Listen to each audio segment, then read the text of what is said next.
So let's talk the reality of university failure, the cost of letting them play God. So I don't know if you can see this or not. It says here that a human being DNA were uncoiled, it would stretch 10 billion miles from Earth to Pluto and back. And you might sound a little bit strange to you, but they only take tiny little sections of it to view your specific DNA. You can ask them for yourselves whether or not this is true. But consider the idea that your DNA strand, something so small that it's microscopic in your every cell, can stretch that kind of distance, or at all. Think about it. It's wound up like a spring. But irregardless, what we want to contend with then is this. How big is 40 exabytes? Genomics project will generate 40 exabytes of data in the next decade. And every shark here is labeled as 100 million gigabytes. That's of data. So that one is 100 million bytes of data. Gigabytes, that's a billion. Or it's a quadrillion, 100 of a quadrillion. So every single one of these is how much information they intend to collect. And they want that information not to do you any value of any kind. They want it so they can play God. They want to take the information there and they want to mix it all together, and they want to play like the toy that used to be, 40 years ago called He-Man or something like that. Anyway, they combine, that little toy was combining bees with humans and fish with humans and anything they could think of with humans, so that they could play God and create a whole new nature by just combining different materials. But if we're looking at the truth of 10 billion miles in your each cell, think about the consequences of them being wrong. What does it mean if they're wrong? What does it mean if they're wrong? And we look back at whoops, I hit the wrong button. But it doesn't make any difference. The end result of it is that we cannot afford to let them be wrong. We are at this point of no return. Whether you believe that or not doesn't matter. Truth is truth, and truth will decide. And whether you accept that and fight for life and world, or whether you fail that and just refuse to believe it, as you always do, it doesn't matter, because truth will decide. If you choose correctly, life can go on, and if you choose wrong, life will go extinct. That's what truth does. It provides the opportunity to understand that this is why. This is the consequence of being wrong.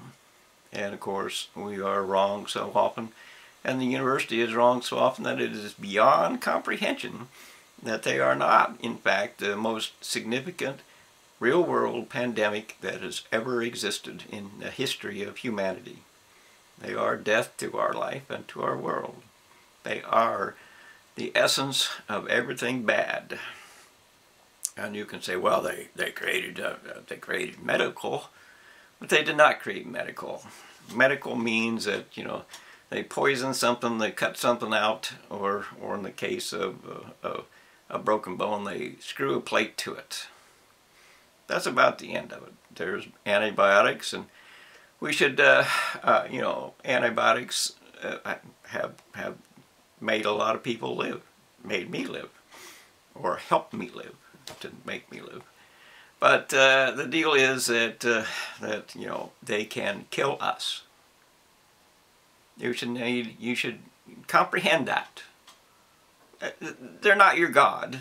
They're your former classmates. They're not your, let them prove what they can do. Let them prove that evolution is in fact real. Let them prove that.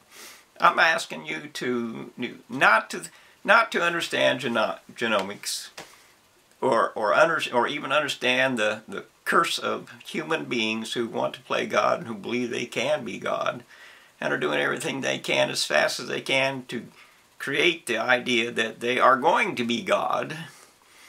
I'm not even asking you to do that, although you should be able to do that, because it's just, hatred.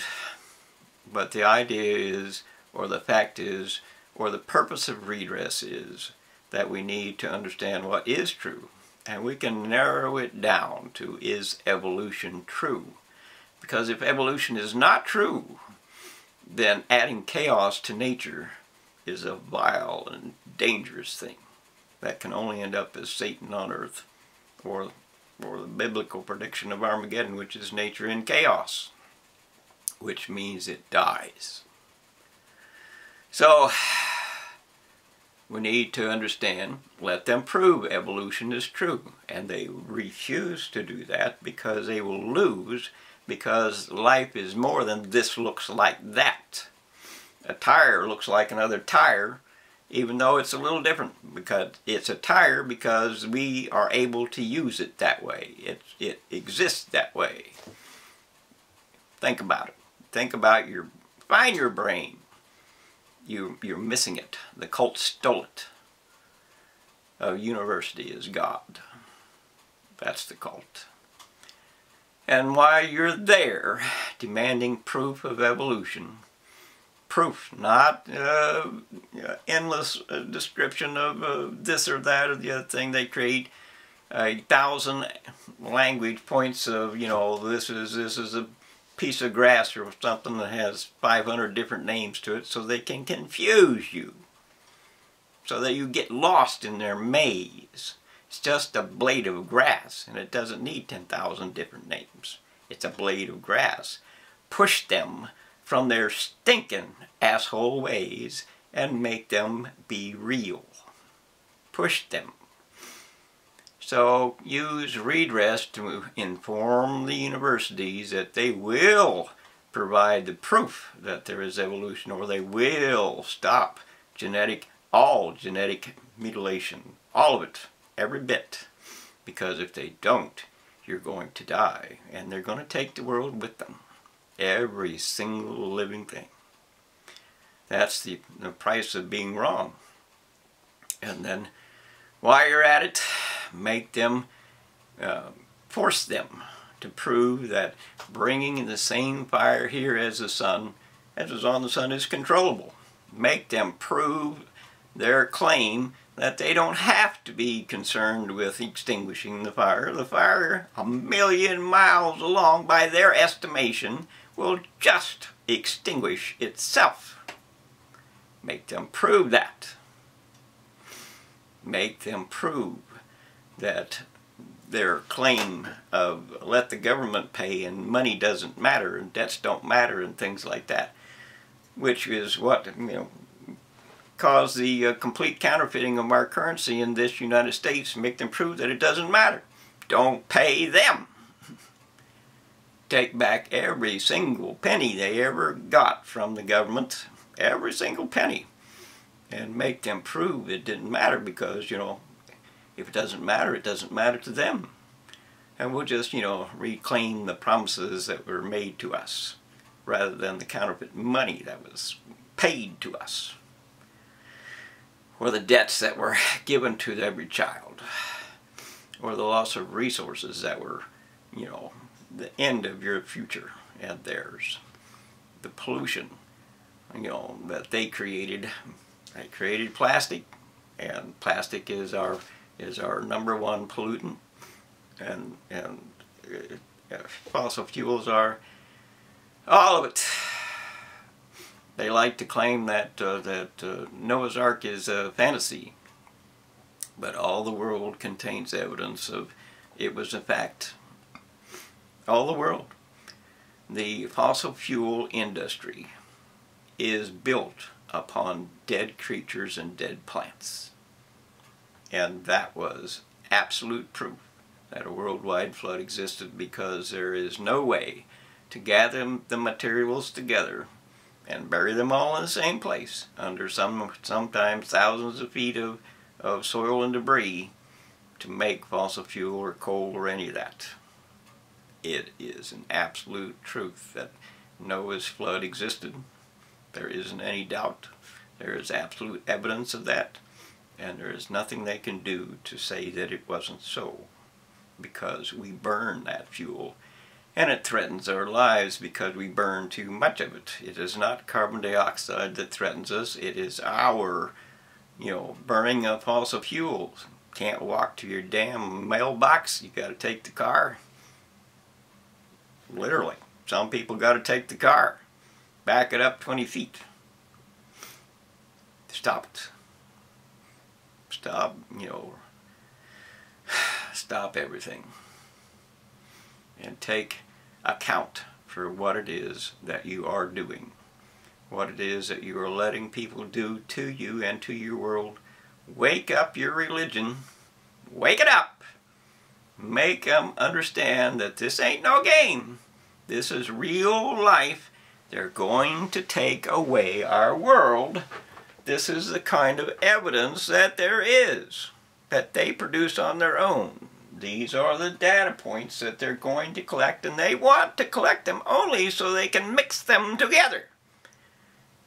You ask, 40 years ago I was interested in genomics, and the common description of those who were in there was, we're going to play God. We're going to be God. We're going to do it. We can be God. No, you can't. A tiny few were actually interested in finding a cure for some miscellaneous diseases and what have you. That's actually true. But there weren't very many. And they haven't gone away. They're here. They're trying to prove they can be God. They can't be God. They can only be Satan. And the difference is your own extinction.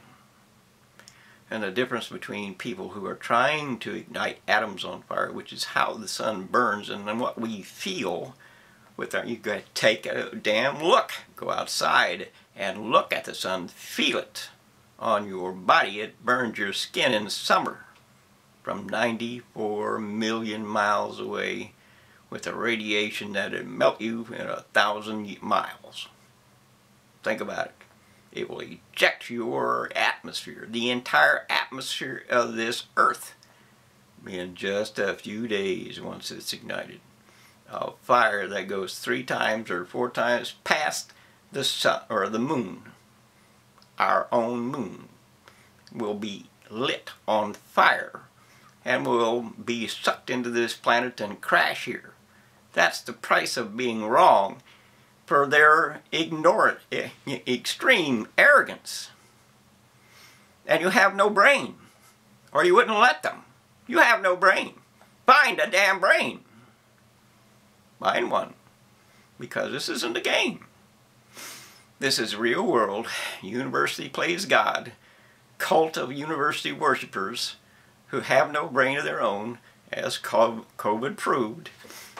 Just make them fear, just make them believe, just make them obey, just make them whatever it is you want to make them, because they have no brain. They will be led like sheep to the slaughter. Wake up. This ain't no game. We have people throughout the world who have, in universities everywhere, who have biological warfare sitting on their shelf. They collected every single disease that was horrifying on Earth that they could. They searched the bottom of the mines and what have you for more biological weapons, and they searched for every poison that exists, and they can create, the idea that they can create poisons and tragedy for us is absolute. That it's beyond any question. They certainly can. They can do it. And of course, they built weapons of mass destruction, nuclear bombs, and they have chemical weapons that, will make you blind and make you everything. We have to have world law. We have to have law, not leaders. We have to have, some form of human recognition that life is a miracle, and if we don't respect it, we're going to lose it. We're going to go extinct, because that is a choice that you made. You made that choice when you let the university play God. Think about how many data points that is, and what do they want to do with them? And the answer is they want to mix up every form of life on the earth so they can prove they are God by creating a whole new nature, a whole new living system on the planet. They want to create everything for themselves so they can say they are God. They are not God. They are Satan.